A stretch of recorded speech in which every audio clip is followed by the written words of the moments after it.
If you've ever stood inside a medieval hall, a timber church, or a centuries-old barn and wondered why the wood still feels solid, you're asking the right question. These structures weren't protected by modern sealants, pressure treatment, or synthetic coatings. Many of them survived floods, insects, fires and wars with nothing more than wood, iron tools, and knowledge passed hand to hand.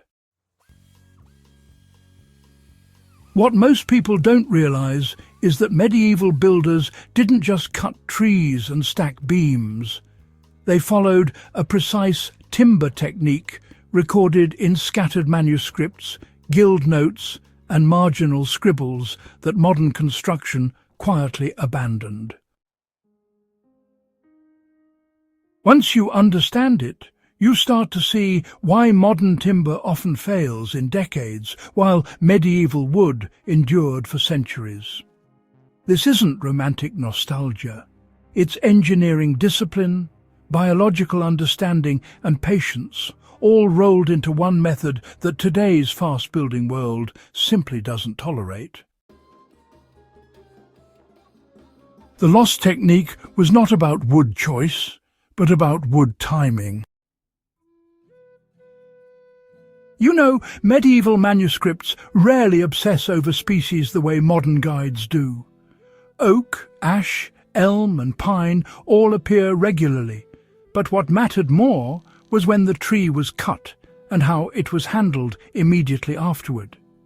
Builders followed lunar and seasonal cutting cycles, not out of superstition or anything, but because sap flow really mattered. Trees were felled in deep winter, when sap was lowest, starch content was minimal, and insect activity was, well, dormant. This single decision dramatically reduced rot, fungal growth, and beetle infestation before the wood was ever shaped. Modern forestry, on the other hand, prioritizes speed and yield, often cutting during high sap periods that leave wood biologically active long after milling. You can apply this today by sourcing winter-felled timber or air-drying wood through cold months before use. Even small-scale builders can see differences in smell, weight and resistance to checking when wood is harvested at the right time. Well, the real secret was slow seasoning under tension, not just drying in isolation.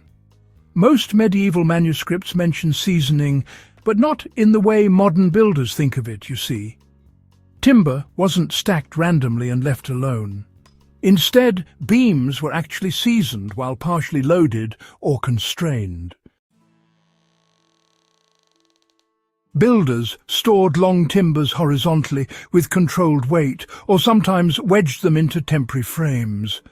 This encouraged the wood fibres to settle under stress rather than just warp freely. Instead of fighting movement later, medieval builders guided it early on. This method, reduced internal cracking and produced beams that behaved quite predictably once installed. Modern kiln drying removes moisture quickly, but it leaves internal stresses locked inside the wood. Medieval seasoning, on the other hand, released those stresses gradually over years, not just weeks. Now, a modern adaptation can be as simple as stacking beams with uniform weight, keeping airflow consistent, and, well, just allowing time to do its work. For structural projects, letting timber acclimate under a mild load before final installation dramatically improves long-term stability,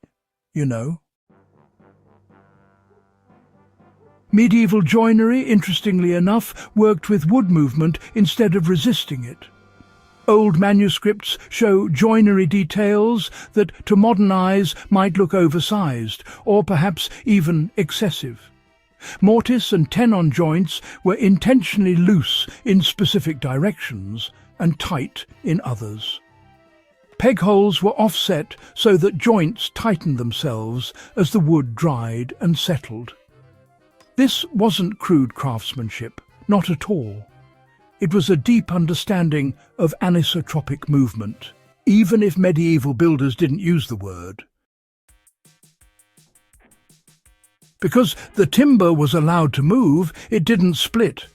And because joints tightened over time, structures actually grew stronger with age. Modern fasteners, on the other hand, often trap wood in rigid positions, forcing cracks and failure as moisture changes. Funny how sometimes letting things move a bit leads to greater strength in the long run.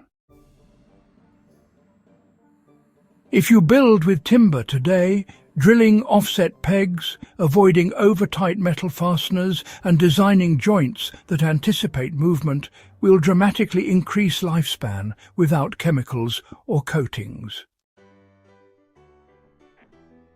Surface treatment mattered less than internal wood health.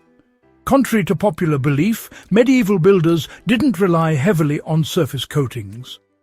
Manuscripts mention limewash, tar or oils, but always as secondary protection. The primary defense against decay was internal wood stability. Low sap content, slow seasoning, and breathable construction prevented moisture from being trapped inside the timber. Modern sealants often do the opposite. They lock moisture into wood, accelerating internal rot when coatings fail.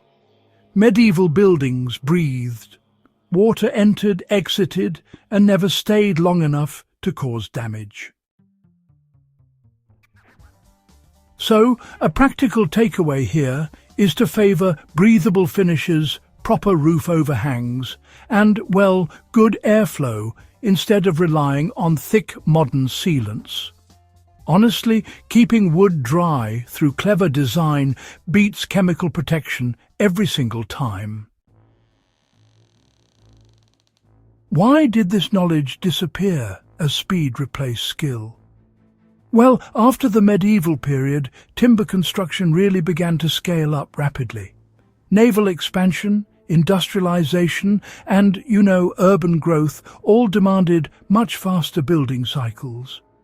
Waiting years for proper seasoning became pretty much unacceptable. So kilns, chemical preservatives, and standardized lumber took the place of patience and careful observation. Those old manuscripts were archived, ignored, or in many cases misinterpreted by engineers who were trained for production, not longevity. The irony, if you think about it, is that modern science now confirms what medieval builders already practiced quite intuitively. Sap chemistry, fungal colonization, and fiber stress, all of it aligns with these old methods. The real difference is medieval builders just had no alternative but to get it right the first time. So, how can modern builders and survivalists revive this age-old technique? Well, you don't need a castle or a cathedral to make use of this knowledge, If you're building a shed, a cabin, or maybe even an off-grid structure, start by sourcing your woodcut in the right season. Allow it time to season naturally, preferably outdoors, under cover. Stack it evenly, add a gentle bit of weight, and try to resist the urge to rush things. When you design your joints, make sure they allow for a bit of movement and don't trap moisture.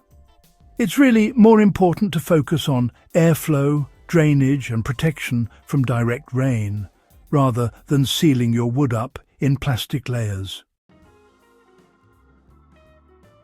These steps don't require advanced tools, only discipline. The payoff is timber that behaves, ages gracefully, and resists decay without constant maintenance. The manuscripts weren't wrong, we just stopped listening. The medieval timber technique wasn't magic. It was observation, repetition, and respect for material limits. Builders wrote these lessons down because they mattered, not because they were decorative traditions. When you see a medieval beam still doing its job after 600 years, you're looking at proof that the system worked. If you value lost knowledge, long-lasting construction, and practical lessons history still offers, make sure you're subscribed to the channel. Share this video with anyone who believes modern always means better, and keep these old techniques alive by putting them back to work.